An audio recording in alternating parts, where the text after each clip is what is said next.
یہ ہمارے اسکول کے بچے تھے جو کہ پھر ٹائیگرز بنے، جنہوں نے پیسے اکٹھے کیے، صرف انہوں نے پیسے اکٹھے کیے،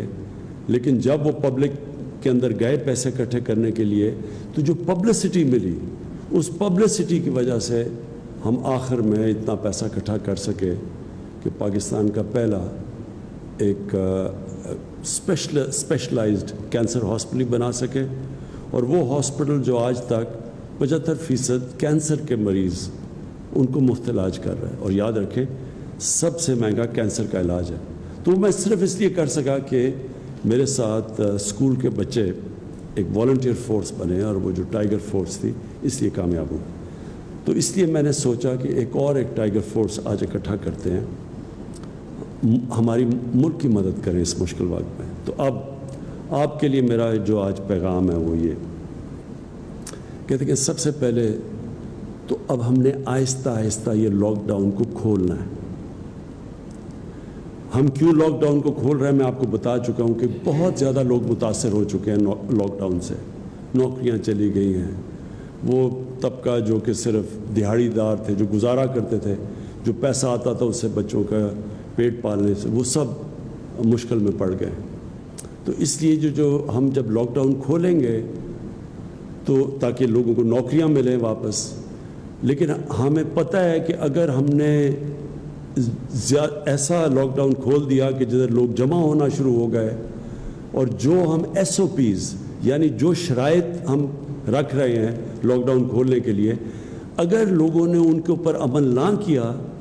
تو خطرہ یہ ہے کہ پھر سے یہ ایک کرونا تیزی سے پھیلے گی، کیونکہ اب تھوڑی لیول ہو گئی ہے۔ تو اگر وہ پھر سے پھیلی تو اس کا پھر خدشہ یہ ہے کہ پھر سے ہمیں لاک ڈاؤن کی طرف جانا پڑے گا۔ لہٰذا میں آپ سب سے یہ امید رکھتا ہوں کہ آپ نے پھر اپنے یونین کاؤنسلز کے اندر، محلوں کے اندر، جدھر آپ کی لوکیشن ہے، آپ نے پھر لوگوں کے اندر یہ اویئرنیس پیدا کرنی ہے، آپ نے پبلسائز کرنا ہے کہ SOPs کیا ہیں۔ جس طرح مسجدوں کے اندر ہم نے کہا ہوا ہے، شرائط رکھی ہوئی ہے کہ اگر تراویح پڑھنے جانا ہے تو یا مسجدوں میں جانا ہے آپ نے تو وہ فاصلے رکھنے ہیں آپس میں، اور پھر کئی اور ہم نے شرائط رکھی ہوئی ہیں۔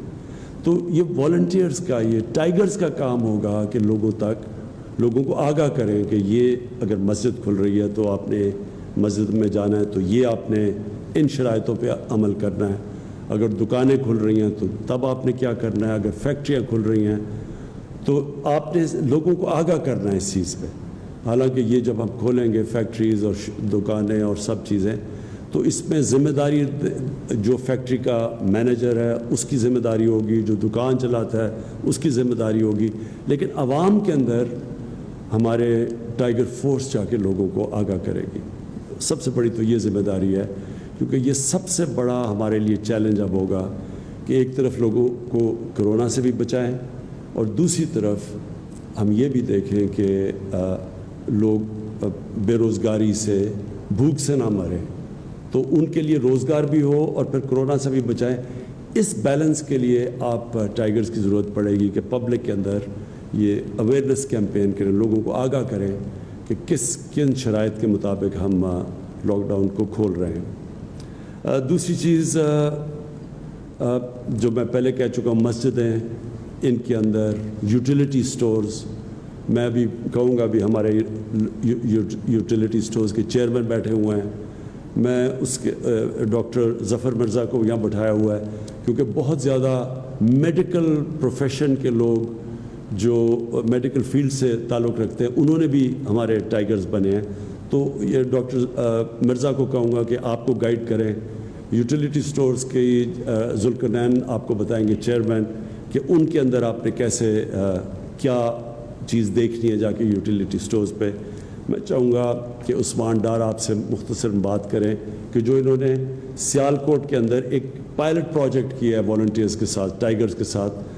تو وہ اس کی بھی بات کر سکتے ہیں۔ تو نمبر 1 چیز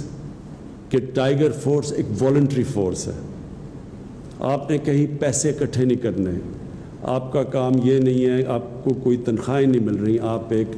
جہاد لڑ رہے ہیں ہمارے ساتھ مل کے، اور آپ جوائن کریں, ایڈمنسٹریشن کے ساتھ مل کے آپ کام کریں گے. تو جو لوکل ایڈمنسٹریشن ہے, جو ایک بڑا پروگرام ہم نے لانچ کیا 2 دن پہلے, وہ ہے کہ ہم جو لوگ بے روزگار ہوئے ہیں, جو اس لاک ڈاؤن کی وجہ سے لوگ بے روزگار ہوئے ہیں, ان کی رجسٹریشن کروانی ہے آپ نے. تو میں آپ جو یونین کونسل کا آفس ہوگا, جو ہماری ایڈمنسٹریشن ہوگی, وہ اس آفس میں وہ ایک ڈیسک بنائے گی, اور ادھر آپ لوگوں کو رجسٹر کریں گے. جو لوگ بے روزگار ہوئے ہیں, وہ لوگ خود بھی اپنے آپ کو رجسٹر کر سکتے ہیں, لیکن ہم یہ سمجھتے ہیں کہ وہ جو ویب سائٹ کے اوپر اپنے آپ کو رجسٹر کرنے کی فارم بھرنی ہے, وہ شاید زیادہ لوگ نہ کر سکیں. اس لیے آپ میں سے زیادہ تر پڑھے لکھے لوگ ہیں جنہوں نے والنٹیئر کیا, تو آپ ان کی مدد کریں تاکہ وہ رجسٹر کریں, اور پھر ہم ان کو ایک فلٹر کر کے اپنے اساس پروگرام کے ذریعے جو نادرا کے ڈیٹا بیس ہے, ان کو فلٹر کریں گے کہ واقعی وہ مستحق ہیں, اور ان کے بعد وہی کیش ٹرانسفر کریں گے جو کہ آپ ابھی اساس پروگرام کی کیش ٹرانسفرز کر رہے ہیں, اور پھر ان کو بھی آپ مانیٹر کریں گے اور ہمیں فیڈ بیک دیتے رہیں گے. اس کے علاوہ جو میں آپ سب سے یہ امید لگاتا ہوں کہ یوٹیلیٹی سٹورز کا میں آپ کو بتا بیٹھا ہوں, آپ نے کہیں بھی ذخیرہ اندوزی دیکھی؟ آپ نے دیکھا کہ لوگ گندم کو یا اور بھی کھانے پینے کی چیزوں کی ذخیرہ اندوزی کر رہے ہیں؟ یہ قانون کے خلاف ہے. آپ نے خود ایکشن نہیں لینا, آپ نے جا کے ایڈمنسٹریشن کو بتانا ہے, اور پھر ایڈمنسٹریشن کی ذمہ داری ہے ایکشن لینے کے لیے. یہ جو بھی لوگ یہ غیر قانونی چوز کر رہے ہیں, ذخیرہ اندوزی سے وہ ہوتا کیا ہے کہ قیمتیں اوپر چلی جاتی ہیں, اور اس سے کیا ہوتا ہے کہ جو ہم کیش ٹرانسفر کر رہے ہیں عام لوگوں کے لیے, ان کی مدد کرنے کے لیے, تو جب چیزیں مہنگی ہوں گی ان کے ہاتھ سے جو پیسہ ہوگا وہ زیادہ چیزیں نہیں خرید سکے گا. اس لیے یہ آپ کی بہت بڑی ذمہ داری ہے. تو میں آپ چاہوں گا کہ عثمان ڈار آپ ذرا بریفلی بتا دیں کہ آپ نے سیالکوٹ میں جو پائلٹ پروجیکٹ کیا ہے. سیالکوٹ میں جو ہم نے پائلٹ پروجیکٹ کیا, مجھے بڑی خوشی ہو رہی ہے بتاتے ہوئے کہ 68% ٹائیگر فورس کے جو نوجوان تقریباً 20,000 وہاں سے رجسٹر ہوئے تھے, تو انہوں نے رسپانس دیا جب انہیں ذمہ داریاں دی گئیں. ایک تو ہم آپ کو تھرو ایک الیکٹرانک QR کوڈ آپ کو ID دے رہے ہیں آپ کے موبائل فون پہ, جو آپ نے سٹیزن پورٹل کی ایپ ڈاؤن لوڈ کی ہے.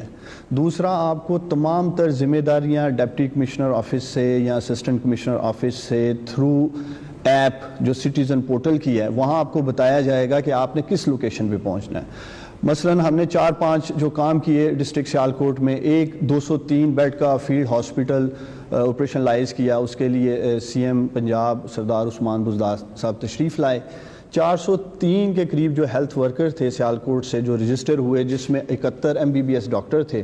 تو وہ ماشاءاللہ وہاں آئے, انہوں نے اپنی ہیلتھ کی سروسز جو ہیں وہاں آ کر MS جو ہیں ہاسپٹل کے, ان کے ساتھ سارا انہوں نے بات کی اور انہوں نے آغاز کر دیا. اسی طرح سیالکوٹ میں 3000 مساجد ہیں, جس کے اوپر ہمیں سیکیورٹی کے لیے بھی SOPs کے لیے بھی ہیومن ریسورس درکار تھا.